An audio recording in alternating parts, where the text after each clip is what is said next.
Look, at my age, you know I've been to a lot of doctors. Healthcare partners, they really care. They're concerned about your health. They're all the best. I am Roberta, and I am a healthcare partner. Visit hcpnv.com to hear my story. News 46 is brought to you by Comfort Hospice Care, where we give our patients and their loved ones peace of mind, knowing we provide the highest quality of care 24 hours a day, 7 days a week.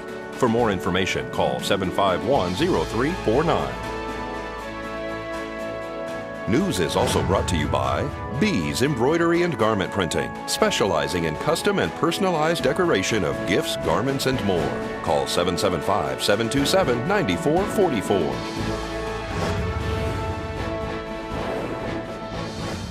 Tonight on News 46, Edward Garza is found guilty. Affiliated Chiropractic expands their services. And we honor those injured serving our country on Purple Heart Day. News 46 starts now. You're watching KPVM News 46 with Rick Vale and Monique Mitchell. Local coverage from Deanna O'Donnell.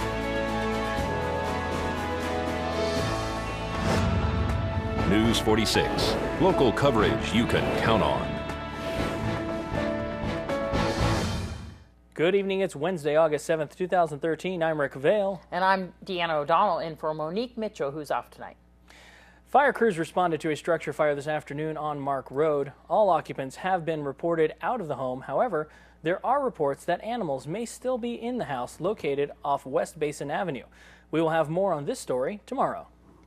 And 56-year-old Edward Garza has been found guilty of all charges against him stemming from a shooting last year at his home on Mans Road. Edward Garza was found guilty of 2 counts of attempted murder, assault with a deadly weapon, and aiming a firearm at a human being or discharging a firearm where a person might be endangered, and carrying a concealed weapon. The trial in the Nye County courtroom lasted 5 days. The jury deliberated for 3 hours before returning the verdict in the case. Garza's sentencing date is set for November 4th in the case where the Hessians gang member has now been convicted of firing at Nye County Sheriff's deputies Wes Fancher and Summer Danaker after they responded to his home on Mans Road June 30th of last year for a report of a domestic dispute. Deputies returned fire, striking Garza 3 times. Garza took the stand in his own defense, stating that he fired at the ground, not at officers. This is Deanna O'Donnell for News 46. 3 people arrested in Nevada in connection with the deaths of an elderly couple in Tucson have been returned to southern Arizona and booked into jail. The Pima County Attorney's Office says 20-year-old Kyle A. Dratlow, 23-year-old Christopher E. Terry, and 21-year-old Brianna Harding will be arraigned soon and formally charged in the case. Prosecutors say the 3 suspects are expected to face multiple felony charges, including first-degree murder. The bodies of 87-year-old Erskine Fulgham and 84-year-old Mary Fulgham were discovered July 23rd in their Tucson home. Court documents show a knife was used to kill the couple, and attorneys say Dratlow, Terry, and Harding were found in the Fulgham stolen car the following day on U.S. Highway 95 in Nevada and arrested. Is your health care provider addicted to drugs? More on this story after the break. Nurses and physicians fighting addiction. They often come in with the idea that they should have known better. The surprising stats and a special program helping them get back to treating patients next in Prescription Health. This portion of the news is brought to you by Children's Dentistry of Pahrump, specializing in sedation dentistry, now accepting adult patients. Call now for free IV sedation with dental implant, 751-2184. Welcome back to News 46. From alcohol to cocaine to pain pills, tens of millions of Americans deal with addiction every day. It costs the United States $600 billion a year in lost productivity, crime, and health care. So what happens when healthcare providers become addicts? Celine MacArthur has the story. This health tip is brought to you by Humana. Visit our local office in the Pahrump Valley Junction Shopping Center or call 775-727-0871. It's the focus of shows like Nurse Jackie and House MD. I need help. Both are examples of art imitating life. Dr. Mark Meyer heads a healthcare professionals addiction program. Every year, 250 doctors and nurses from around the U.S. come here for help. He says 1 in 10 doctors will face addiction at some point in their lives. Alcohol is the #1 drug of choice. After that, The other substances of choice are different, and that mainly has to do with access. Meyer tells us healthcare professionals' consumption rate of opioids like Valium and oxycodone is 5 times greater than the general population. Sometimes they even divert medications from patients. The medication or drug is kept for personal use. Doctors and nurses who do seek help Notoriously have a very difficult time taking on the patient role. We work very hard on getting people to face their guilt and shame and to realize that they can recover. Meyer says the sobriety rate after treatment for the general population is 50%. For healthcare professionals, The 3 to 5 year abstinence rates are as high as 90%. Meyer believes that's because if they don't get better, they could lose their medical license. But many do return to patient care. Dr. Meyer knows this firsthand. Before he ran the program, I went through the treatment program here. I'm a recovering opiate addict myself. he's been clean for 4 years. Now his patients are his peers. I'm Celine MacArthur reporting. Meyer says addicted doctors and nurses in recovery may face some new circumstances at work after treatment. For instance, they might have restrictions on what hours they work and limited or no access to controlled substances. Myers tells us because the success rate among recovering healthcare professionals is so high, experts are trying to figure out what elements of the program can be applied to treatments for the general population. Today, August 7th, is National Purple Heart Day. The Purple Heart Award is given to military personnel who have been wounded or killed in any action against an enemy of the United States or as a result of an act against an enemy. Purple Heart Day is celebrated every year on August 7th. It's National Purple Heart Day, and it's all about the Purple Heart and the recipients of the Purple Heart. What does it take to be a recipient of the Purple Heart? To have received some wounds from an enemy during wartime.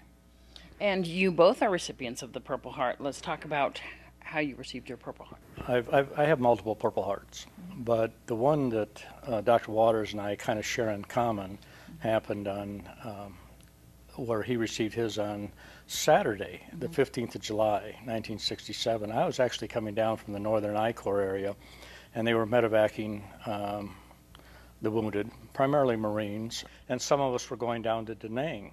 And there were a couple of different times where we were going to start the medevac, the actual flying out, and it got delayed for one reason or another. As it turned out, we came into Da Nang late that Saturday night, and we were being told, and in fact you could see various ordnance explosions in the area, and I think it was moving into the Da Nang Air Base. But we eventually landed, but it was dark. I don't really remember what time in the morning it was, though. The same day that you got injured there in Da Nang. Yes, that was July 15th, 1967, and the attack started at 12:20. You told me earlier that there was multiple attacks there at Da Nang. You said about how many? Normally about 2 or 3 a week. Normally they hit us around 3, 4 o'clock in the morning. And so we normally expected it during that time, and we started gearing up for it. And this was an early attack, so we were not ready for it at all. I was working on an F4 down on I was on the north end of the ramp. The south end of the ramp, they had blown up every one of our F4s. So I was on the north end working on another F4, and I got blown off of that F4. And on the way down, I hit my foot on the leading edge. They found my heel print in the leading edge. That's how we know that. And I hit the ramp, and that's about 2 stories up, by the way, from the leading edge of an F4. So about 2 stories down, I cracked my spine, broke my foot, and slid forward on my arms. And so it was a lot of blood, and they just couldn't tell how badly I was injured until they got me to the hospital the next day. This was only a few days before you were leaving? Yes, I had 5 days to go. And had I known they were going to attack, I would not have been out there on the flight line. There's casualties during these attacks that they were doing all the time? There are always casualties, some minor, some major. Most of the major casualties we always looked at as the Marines over on Hill 327, which was across our flight line. And we looked at the Marines as catching the brunt of everything. They protected our base. Your brother was a Purple Heart recipient as well? Yes, he was. All casualties are recipients of the Purple Heart. So Purple Heart Day, is there going to be any events going on for Purple Heart Day here in Pahrump, or how should a person celebrate and honor those who've served and been wounded and received the Purple Heart? I would just say thank every vet for everything they've done, whether they receive the Purple Heart or not. Nye County School District Superintendent Dale Norton is very excited about a new development. It is called the Kickstart program, where new children entering kindergarten will receive a small amount of money that will be set aside to help them in their college years down the line. Here at the Nye County School District Transportation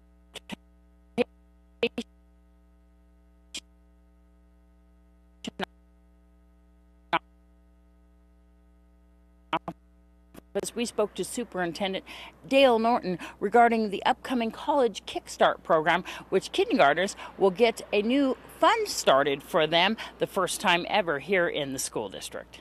Every kindergartner that comes in this year will receive a $50 savings account managed by the Treasury Department. That's not taxpayer dollars, that's contributed by businesses and outside entities. And those students will have $50 savings bond or savings account towards college or furthering their education with an accredited university or school once they graduate. So 13 years from now, those students will have accumulated that $50 and any other additional dollars put into that account when they graduate from Nye County School District. Now, if they leave and come back, that account is still there.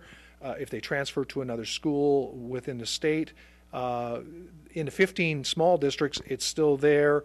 But the details of that will be with the Kickstart program. We have a website for that. It's on our website, and all the details of that. And they're going to come out and talk to the parents, kindergarten parents, if they so choose to, later in September or October. But I'm really excited about that, and there might be even some more breaking news about that in the future. Parents can add to that fund too as well, and you guys will manage it?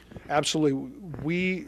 We don't manage it. We give them the information of the students and in a specific ID, and then the treasurer's office manages that. So they will give all the rules and details to that. But yes, people, that's the whole theory behind it is they're going to start with $50, and then they hope that contributions along the way by family members, whoever, for whatever, can go in. You know, I look at it kind of like, you know, back a few years ago, the Millennium Scholarship was similar to that. This is starting at 13 years at the time the student's foot hits the threshold of the door into the school. And that's exciting because I'm looking at going on an aggressive account, that could end up to be $5,000 to $8,000 without doing it much to it. If you have any questions, you can give the Nye County School District a phone call at 727-7743. This is Deanna O'Donnell for News 46.